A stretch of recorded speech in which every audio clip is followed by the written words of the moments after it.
අභයගිරි විහාරය යනු වළගම්බා රජතුමා විසින් ඉදිකරන ලද ලංකා ඉතිහාසයේ සුවිශේෂී ස්ථානයක් සනිටුහන් කරන විහාරයකි. මෙම විහාරය ඉදිකිරීමට හේතු වූයේ වළගම්බා රජු පලා යන විට ගිරි නම් නිගණ්ඨයෙක් මෙම ස්ථානයේදී රජතුමාට අපහාස කිරීම නිමිත්තෙන්.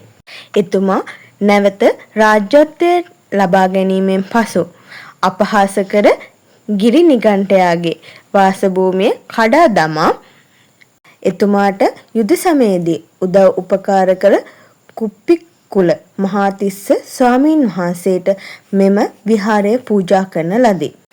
තනි ස්වාමීන් වහන්සේ නමක් මුල් කරගෙන මෙම විහාරය පූජා කරන නිසා එවකට ඇති වූ මතකැටුමකින් නිකාය භේදයකට මෙය හේතු විය.